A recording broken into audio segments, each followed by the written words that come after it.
Bismillahirrahmanirrahim. Viewers, this is the second episode of the 19th topic. In the previous episode, we began discussing the collection of the Quran in the light of the Quran itself.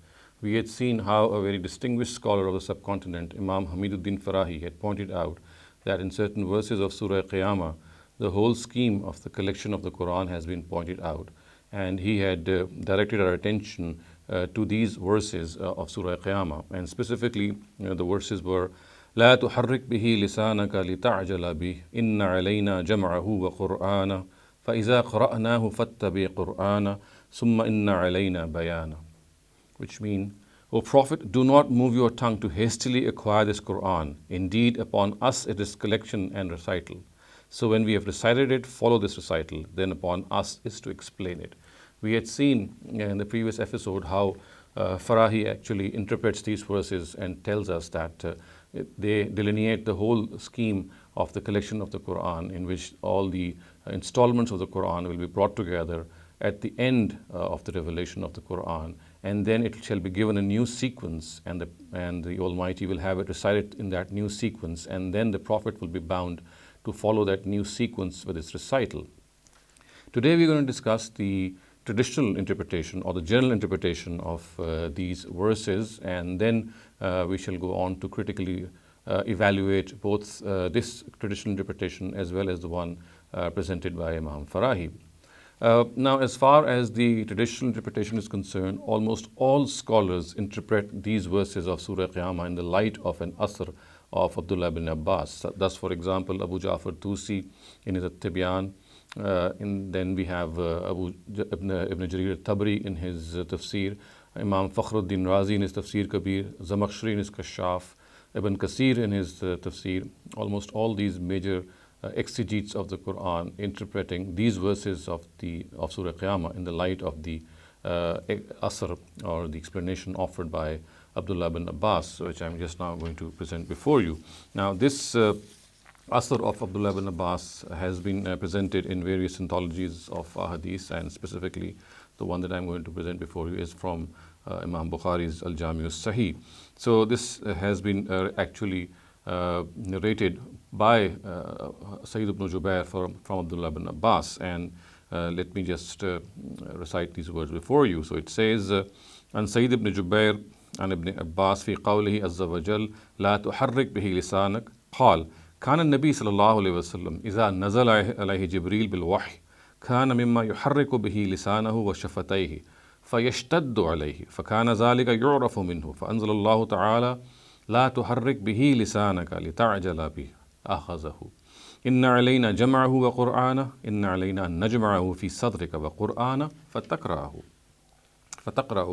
فإذا قرأناه فاتبع قرآنه قال أنزلناه فاستمع له إن علينا بيانه أن نبينه بلسانك فكان إذا أتاه جبريل أترك فإذا ذهب قرأه كما وعده الله.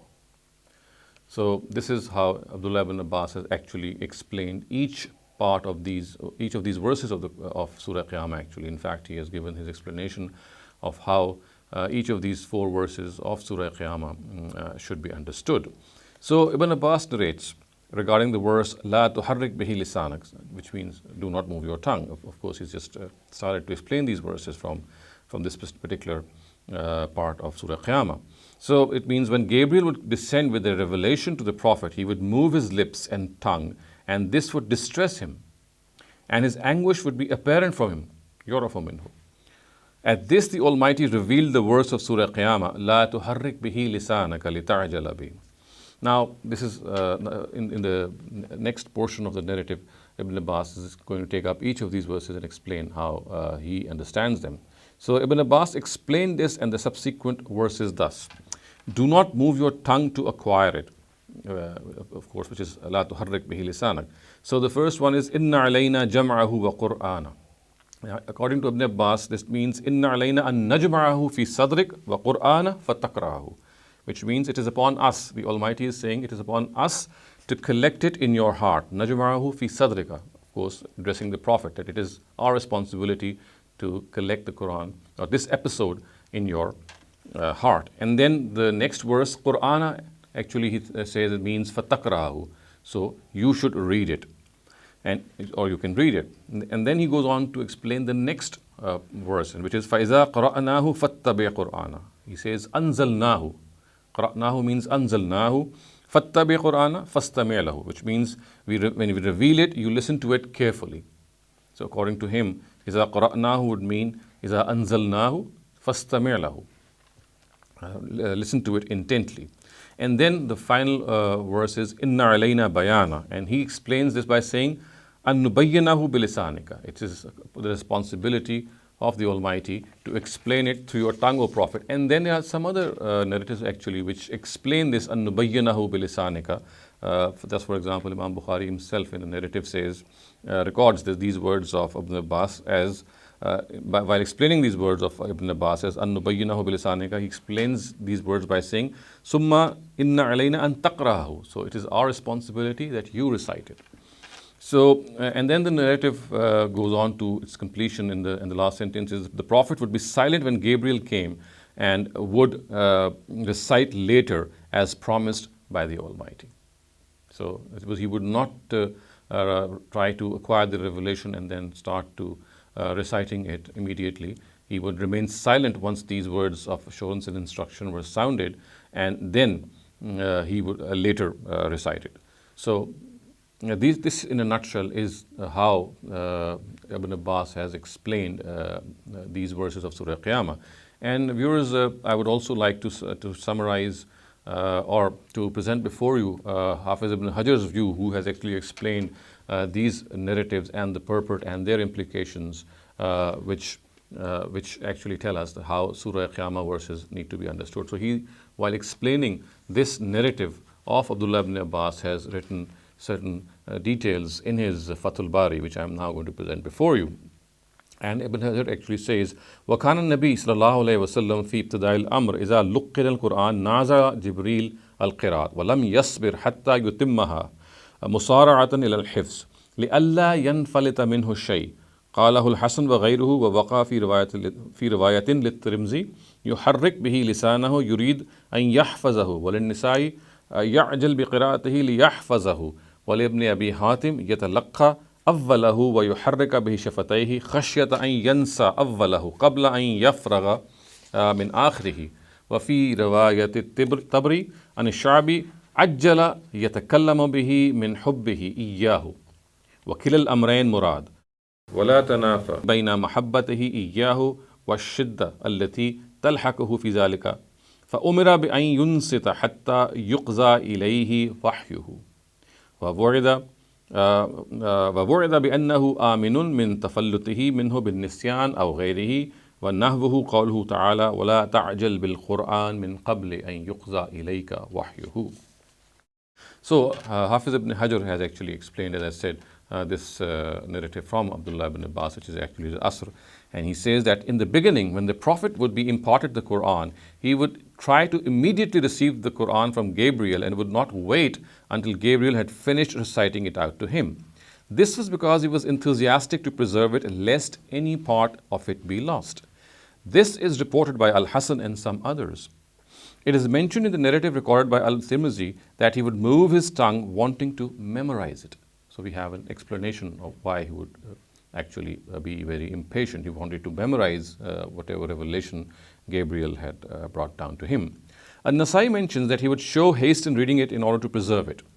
Ibn Abi Hatim records that he acquired the first part of the revelation and would move his lips fearing that he might forget it before he acquires the last part. So again, basically it's the same theme which is going on, that is this his fear of forgetting the revelation that would make him impatient, and he would quickly move his tongue to acquire whatever it was being revealed to him. Now, in a narrative recorded by Tabri from Ash-Shabi, it is mentioned that he would show haste in reading it after Gabriel because of his love for it. So we have another reason here, that it was because of his intense love for revelation that he would quickly move his tongue to acquire the revelation whenever it would descend upon him. And both these reasons are implied, as there is no contradiction between he reading it because of his love for it and the distress he would feel in reading it, at which he was directed to remain silent until all of it has been revealed to him, and was assured that he would not lose it from his memory because of forgetfulness or because of any other reason. So he said, according to Ibn Hajar, both these reasons are implied. The fact that he has been assured that he actually wanted to preserve the revelation, and also he wanted to read it because of its intense love for revelation. Ibn Hajar says that there's no discrepancy between both these reasons. In fact, they are implied at the same time. And the following verse also, then he gives another example. Ibn Hajar goes on to say that a similar verse in the Quran is of similar meaning. And the verse is, وَلَا تَعْجِلْ بِالْقُرْآنِ مِنْ قَبْلِ أَنْ يُقْضَى إِلَيْكَ وَحْيُهُ, which means, and be not in haste in acquiring the Quran before its revelation is completed to you. So viewers, we can see that this is how our scholars generally view the interpretation of Abdullah ibn Abbas. They think that these verses of Surah Qiyamah should be interpreted first of all in the light of what Abdullah ibn Abbas has said. And in a nutshell, according to Abdullah ibn Abbas, the primary reason for the Prophet showing haste in acquiring the revelation which was being sent down as an episode to the Prophet would be that he might lose it from its memory. So this would make him impatient, and he would quickly move his tongue to acquire that particular episode which was being sent down to him. And then he was assured by the Almighty that he should not do this. He should just intently listen to whatever revelation has been brought down to it. فَاسْتَمِعْ لَهُ are the words, and he should later recite it. And that's the assurance that has been sounded. And he should not worry about forgetting the revelation, because the Almighty says, نَجْمَعَهُ فِي صَدْرِكَ, that we shall collect it in your heart, and you should not forget it.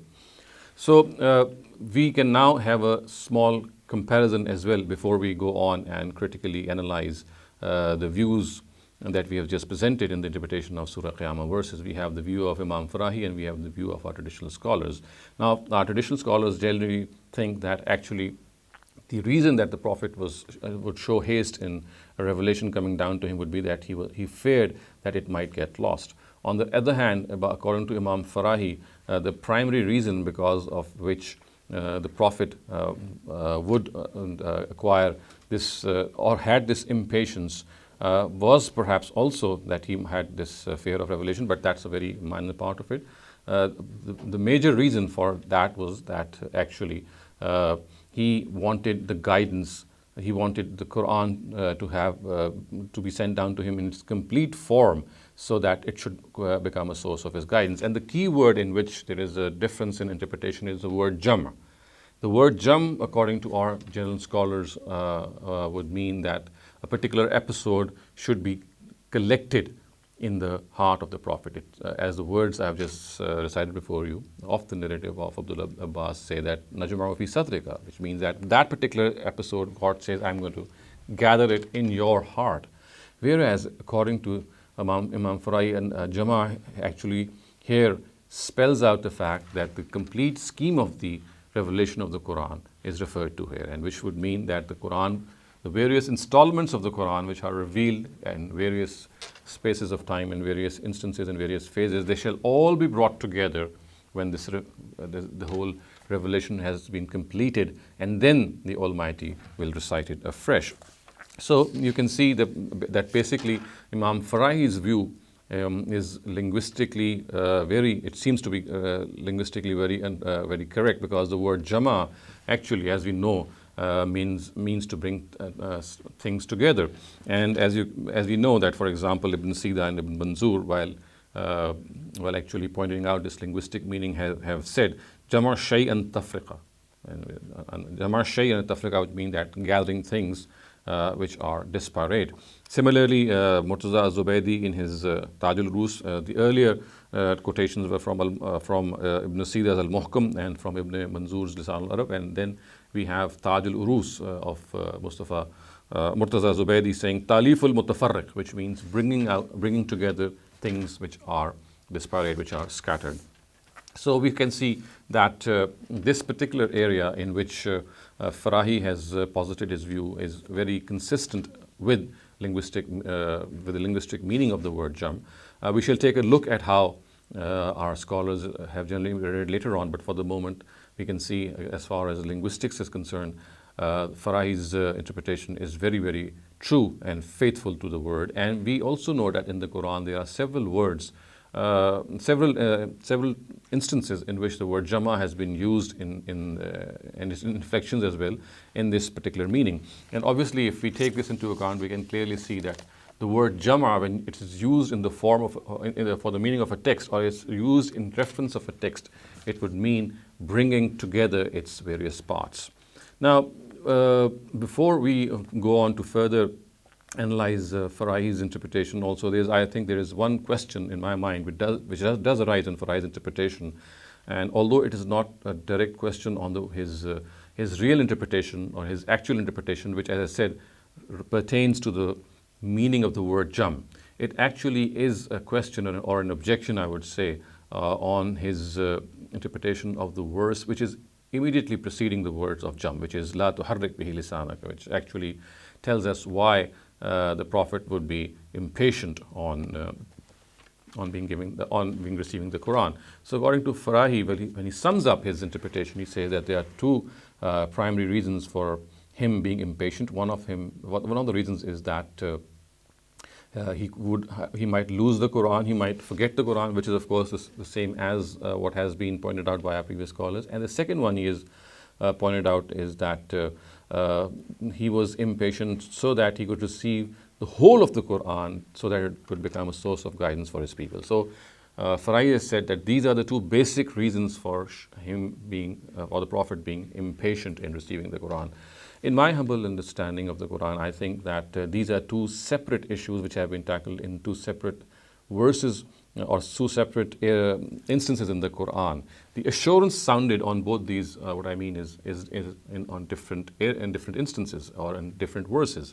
As far as this particular verse is concerned, of Surah Qiyamah, it is very likely that it sounds assurance on only one of the things that have been pointed out by Farahi, and that is that he actually was given assurance that he should not be impatient on receiving the whole of the Quran. And this is specifically in the background of the objection of the disbelievers who would say that why was not the Quran revealed in one go? So actually what I'm trying to point out here is that instead of amalgamating both these reasons as the cause of the Prophet being shown assurance, actually this verse of Surah Qiyamah is actually assuring the Prophet on just one reason, and that is that he should not be impatient in receiving the whole of the Quran. As far as forgetting any part of revelation is concerned, this particular verse does not seem to be sounding assurance to him in here. We have other verses which sound that assurance. Thus, for example, I have already referred to Surah Ala's verse which says, Sanuqre'uka fala tansa, which means that we will recite it out to you and then you will not forget it. Sanuqre'uka fala tansa, you will not forget it. So, with this distinction, I would say that Farahi's view, of course, is very well grounded. Again, as I said, this question or objection does not arise on his fundamental premise. It only arises on the previous verse in which he has actually given us the cause of why the Prophet was showing impatience. Now, if this distinction is kept in mind, I can go on, and in fact, I would like to go on and corroborate Farahi's view even further when he says that basically one of the reasons that he says why the Prophet was impatient in this regard was that he wanted to receive the whole of the Quran for the guidance of his people. Thus, we have verses like this verse, لَعَلَّكَ بَاخِعٌ نَفْسَكَ أَلَّا يَكُونُوا مُؤْمِنِينَ. So we see the Quran saying, you will perhaps fret yourself to death that they are not embracing faith. So again, this is a very clear part of clear evidence to the fact that what Farahi is saying is something is very likely, and it is one of the which is very clearly expressed here that the Prophet would actually fret himself. He would go to very far distances in order to make his people accept the Quran. He was very, very diligent and vigilant in this matter. Similarly, in Surah Tawbah, we have a verse which says, لَقَدْ جَاءَكُمْ رَسُولٌ مِّنْ أَنفُسِكُمْ عَزِيزٌ عَلَيْهِ مَا عَنِتُّمْ حَرِيصٌ عَلَيْكُمْ بِالْمُؤْمِنِينَ رَؤُوفٌ رَحِيمٌ. Which means there has now come to you a messenger from amongst yourselves, one who is distressed at your doom, who is greedy for your faith, one who is benevolent and merciful to true believers. And then another verse of Surah Bani Israel which reads, which actually tells us the wisdom behind why the Quran was actually sent down piecemeal.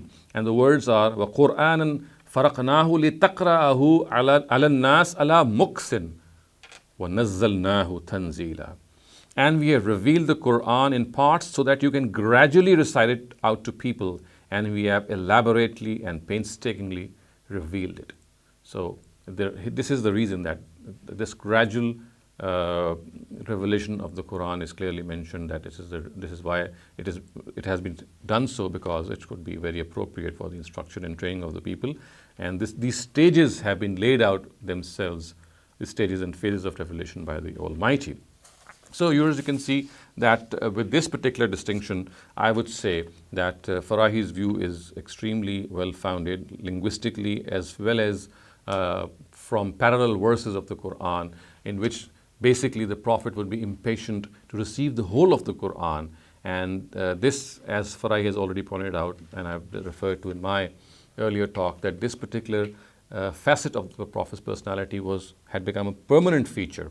He would be distressed, he would be impatient, he would be worried to receive the revelation.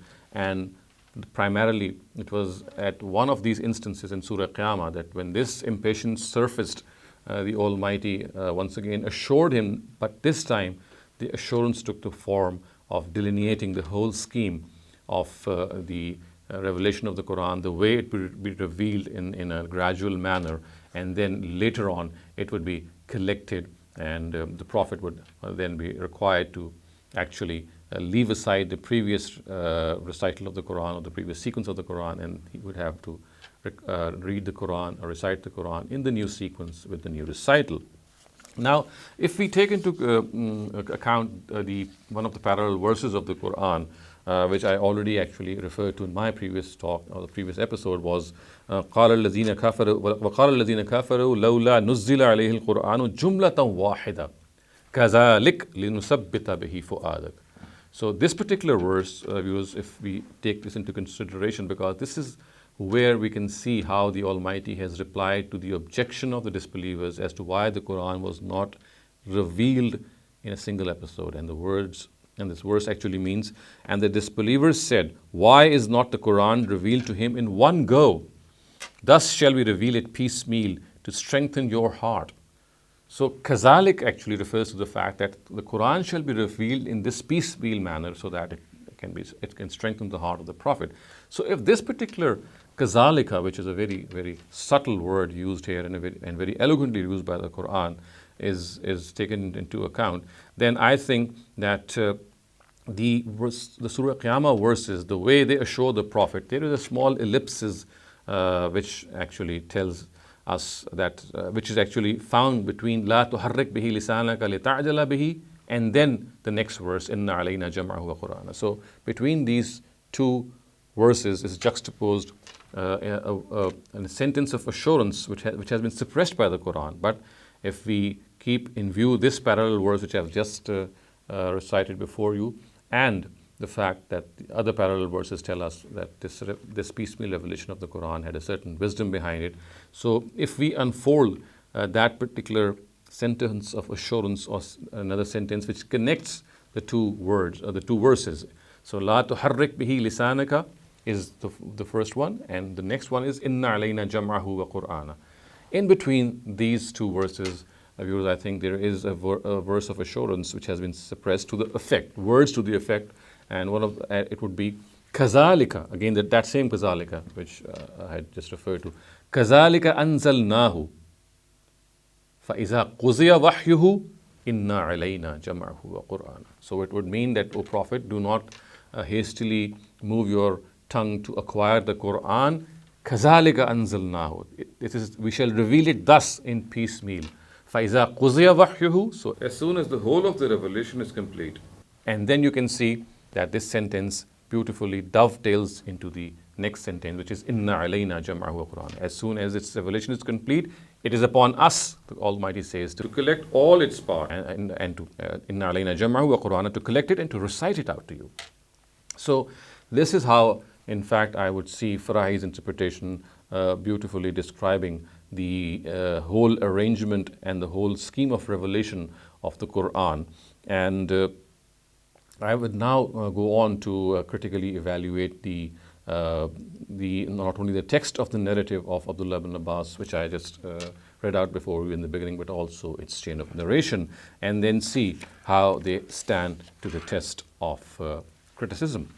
Now, my first critique on Abdullah ibn Abbas's narrative is that the word jam is not appropriately used the way it has been interpreted, although I would not say it's absolutely wrong to interpret the word jama in the meaning of in the meaning of memorization, as Ibn Abbas seems to imply.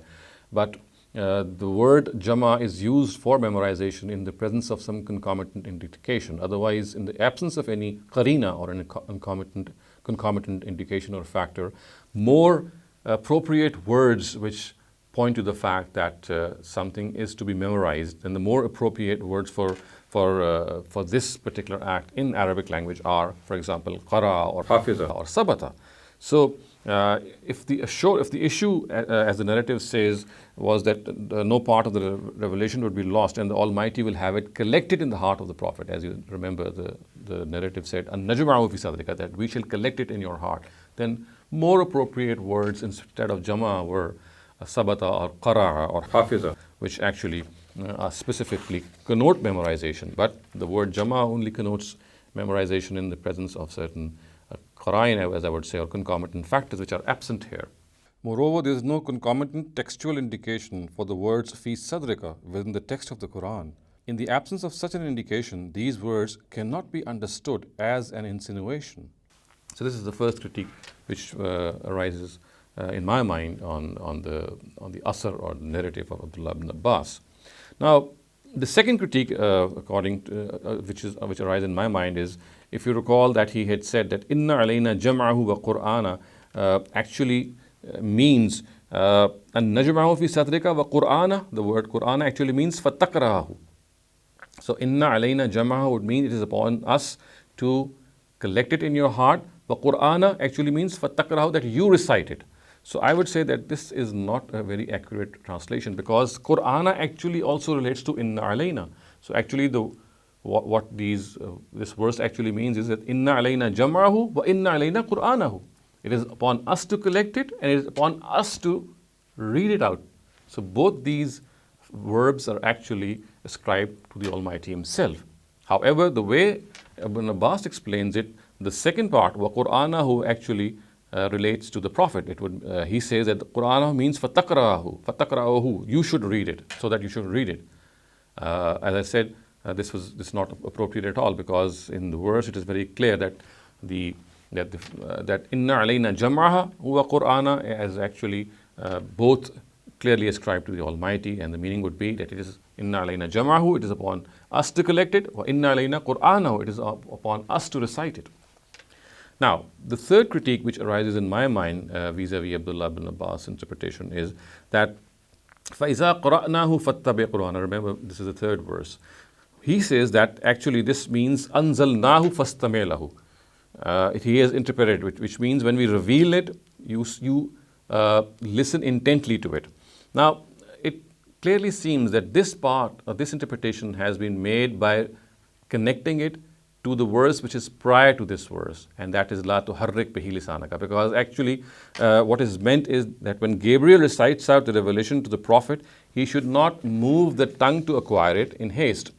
But the sequence, to me, viewers, it seems that this particular verse, إِذَا قَرَأْنَاهُ, does not relate to la tuharrik bihi lisanaka. You see, la tuharrik bihi lisanaka is an assurance sounded to the Prophet. According to Ibn Abbas' asr or narrative, the part فَإِذَا قَرَأْنَاهُ فَاتَّبِعْ قُرْآنَ, the way it has been explained as أَنزَلْنَاهُ فَاسْتَمِعْ لَهُ, relates أَنزَلْنَاهُ فَاسْتَمِعْ لَهُ to لَا تُحَرِّكْ بِهِ لِسَانَكَ. So just see the connection, that do not move your tongue when we recite it to you, when we reveal it to you, فَاسْتَمِعْ لَهُ, listen to it intently.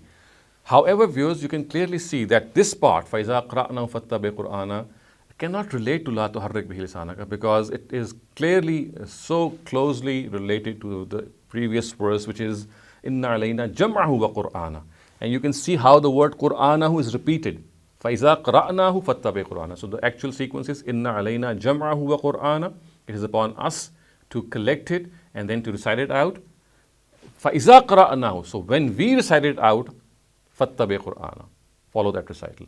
So I would say that again, this is a question that arises, that why has Ibn Abbas actually ascribed this or related this verse to La tuharrik bihi lisanaka, whereas it is clearly, very clearly related to the verse previous to it, and the repetition of the word Qur'ana is the clear evidence of the sign that this is the connection between the two, that we shall recite it, and when we have recited, so Qur'anahu fa iza qara'nahu, Qur'anahu fa iza qara'nahu, they are so closely connected that we cannot relate فَإِذَا قَرَأْنَاهُ to لَا تُحَرِّكْ بِهِ لِسَانَكَ, as this narrative seems to suggest.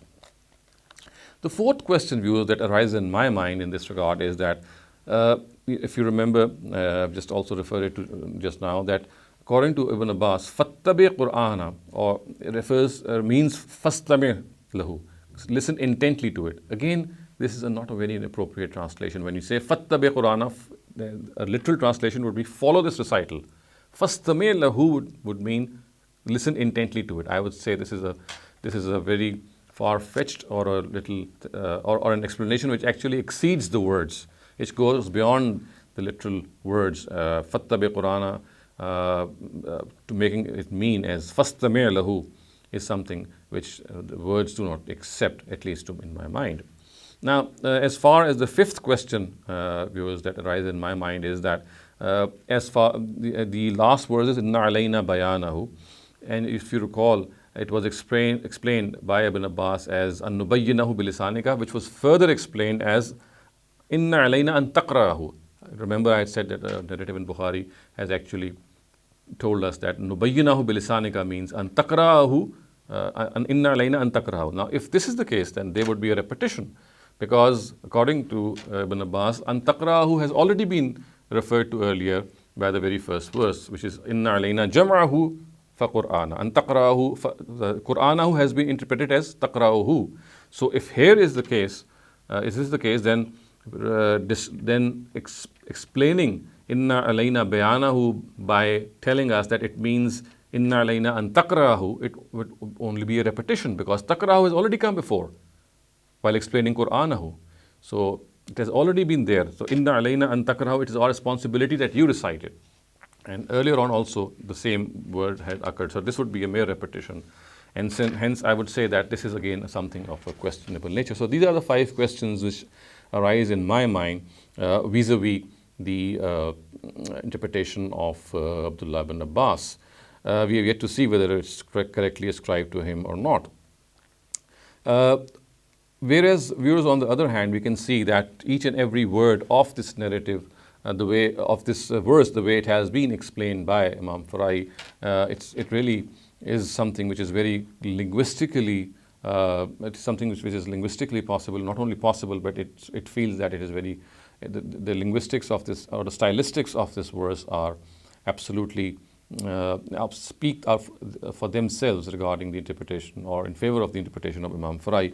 I have already commented on the word jam', that when it is used, as pointed out by Imam Farahi, in the conventional meaning, in the Arabiya Mubin of the Quran, it means to bring together parts. And when it is used in the with regard to a text, it can only mean that its various parts are brought together. True that we have the word jama used in various hadiths as in the meaning of memorization. We see that there are certain instances in which the word jama can connote memorization. For example, we have a narrative which says that the first people who would be called upon first on the day of judgment would be people who had Jami al-Quran, who had collected the Quran in their hearts. Of course, here it means. So here particularly we have the word jama being used for memorization, but again, as I said, there has to be some qarina, or a concomitant indication, which makes it in this particular meaning. In the absence of any concomitant indication or factor, the word has to be used in its original meaning of bringing things together in a whole, in a unified whole. Now, similarly, the word inna alayna jam'ahu wa Qur'an also becomes very meaningful, because inna alayna jam'ahu wa Qur'ana would actually mean inna alayna jam'ahu wa inna alayna Qur'anahu. So if the word Qur'ana refers to the recital of the Quran by the Almighty in its final sequence, which was actually given or made by Gabriel, then of course this becomes even more meaningful, that The Almighty says that we shall collect it and then we shall recite it out to you as well, so that everything is taken care of. Similarly, Fattabi Qur'ana, the way Farahi has interpreted it, that the Almighty is actually directing the Prophet that he must follow this new recital, this new arrangement with this new recital. The Fattabi means to follow it. So again, Fattabi Qur'ana is another thing which is very, very clearly explained if we follow Farahi's interpretation. And finally, his Tabyin verse interpretation, of which I've already given an example or two examples in my previous episode, they also stand very clearly when we see that there are so many verses which have come in fulfillment of this promise. The promise was, Inna alayna bayana, summa inna alayna bayana, that when we are collecting the Quran, the Almighty is saying that if anything requires explanation, we shall provide it. So these Tabyin verses which are found in the Quran in various places, these verses tell us that the Almighty has actually fulfilled His promise, that whenever a question arose, whenever something needed to be explained further, that was explained later on and then placed right at the end of a particular directive. And these generic verses would then be placed there as كَذَلِكَ يُبَيِّنُ اللَّهُ, which means this is the way how God explains in accordance with the promise that He has made in Surah Qiyamah.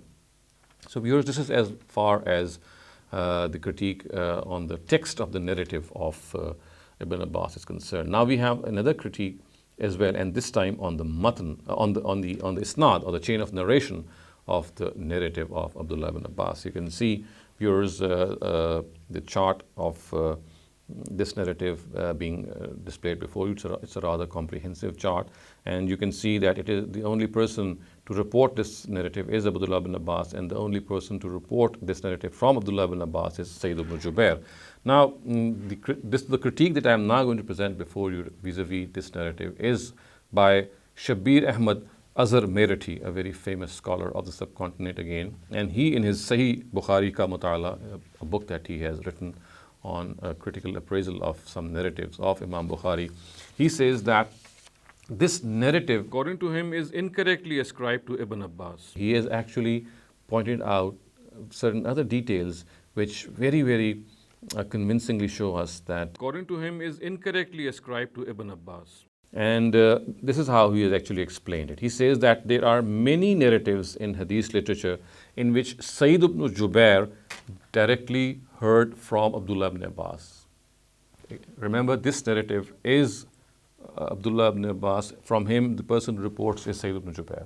So Merathi says that there are several narratives in the corpus of Hadith literature in which Sayyid ibn Jubair reports from directly from Abdullah ibn Abbas, or indirectly. He says that there are both types of narratives. There are narratives in which he has directly heard from him, and there are narratives which he has indirectly heard from him through some other person. So he says that as far as the first category of narratives are concerned, in which the narratives in which he has directly heard from Abdullah ibn Abbas, generally he says the words used are Haddasani Ibn Abbas, which would mean Ibn Abbas narrated to me, or Sami'tu Ibn Abbas, which means I heard from Ibn Abbas, or Akhbarani Ibn Abbas, that Ibn Abbas informed me. So he says the narratives in which there is no person in between Sayyid ibn Jubair and Abdullah ibn Abbas, this is how they report. So either we have a Haddasani or an Akhbarani or a Sami'tu. Then he says that there are other narratives in which he reports from some other person who reports from Abdullah ibn Abbas. And when this is the case, he either mentions that person, the name of that person, or there is an anana in the narrative and he just says an. And as an example, he says, he would say, Haddasani Mujahid and Ibn Abbas. That Mujahid narrated to me from Ibn Abbas. Or Haddasani Ikrama and Ibn Abbas. Ikrama narrated to me from Ibn Abbas. And as the other option is that he would not name any person at all, and he would just say An Ibn Abbas. So this, when he would say An Ibn Abbas, this would obviously mean that there is some person in between him and Abdullah ibn Abbas. Now, viewers, lo and behold, if we collate all the narratives without any exception, we find the anana of Sayyid ibn Jubair existing here. In all these narratives, he actually has not specified anything in this regard, and we have an anana And we find narratives which say An Ibn Abbas, which clearly tells us that actually he did not hear this narrative directly from Ibn Abbas, and there was some person between him and Abdullah ibn Abbas, which was the person who connected the two, and which in other words tells us that at least in the case of this narrative is a case of Inqita, and Abdullah ibn Abbas, the Sayyid ibn Jubair could not have heard this narrative from Abdullah ibn Abbas. Another problem with this narrative is that some variants like Bukhari and Muslim, both these variants, reported by Abu Awana Wadda ibn Abdullah Yashkuri from Musa ibn Abi Aisha, mentioned that Ibn Abbas told Sayyid ibn Jubair that he would move his lips the way Prophet moved his lips, giving the impression that he witnessed the Prophet moving his lips when these verses were revealed. So the words are, فَقَالَ لِي Ibn Abbas أَنَا أُحَرِّكُهُمَا كَمَا كَانَ رَسُولُ اللَّهِ يُحَرِّكُهُمَا. Now a variant recorded by Abu Nu'aym thus pinpointedly says, قَالَ Ibn Abbas إِنَّمَا أُحَرِّكُ شَفَتَيَّ كَمَا رَأَيْتُ رَسُولَ اللَّهِ صَلَّى اللَّهُ عَلَيْهِ وَسَلَّمْ يُحَرِّكُ شَفَتَهُ. So Ibn Abbas said, I moved my lips the way I saw God's messenger move his lips. Now it is known that Ibn Abbas was not even born at the time of revelation of Surah Qiyamah. In fact, he was only a few years old at the time of Hijrah.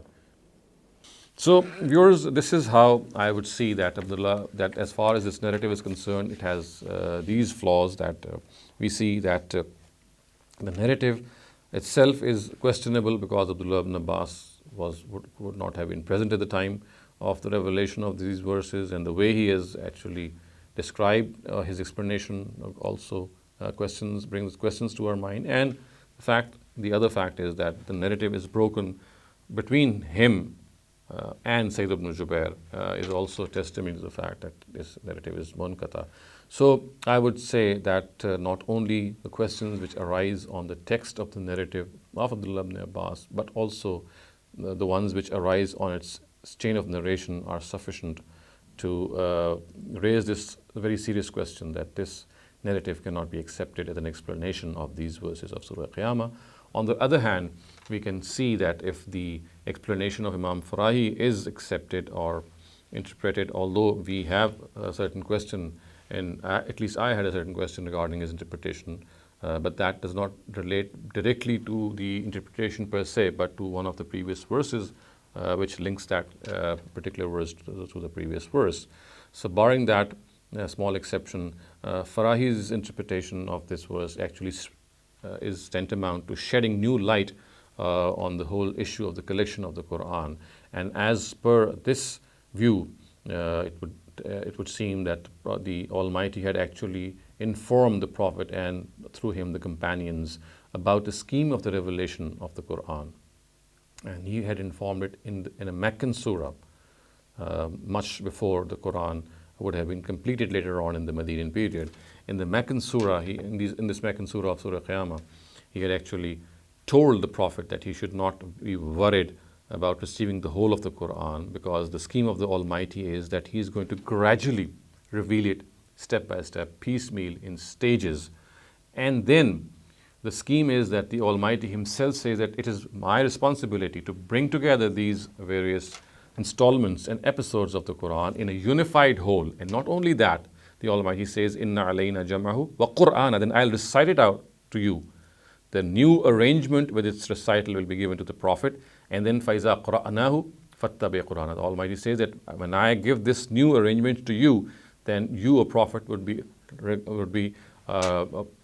is your responsibility to leave the previous recital and its arrangement and follow this new recital, a new recital or a new arrangement of the recital which the Almighty shall hand over to him. Again, as the words say, that this will be in the oral form, because the word used is qara. So viewers, this brings me to an end to this episode. And since the Quran is actually has just stopped here by telling us that the scheme of the Almighty is that all the various installments and episodes of the Quran revealed in various instances shall be brought together. But the question remains is that this bringing together, what is the nature of this bringing together? Is it in writing or in memory or in some other pieces of services on which writing can be done? etc. So this is a question that primarily relates to history. And so the next episode we shall take up how historically we can see that this promise of the Quran, or these verses, the way they have told us that the Quran shall be brought together in a unified whole, how does history tell us that it was brought together in a single unified whole? So until then, أقول قولي هذا واستغفر الله لي ولكم ولسائر المسلمين والمسلمات.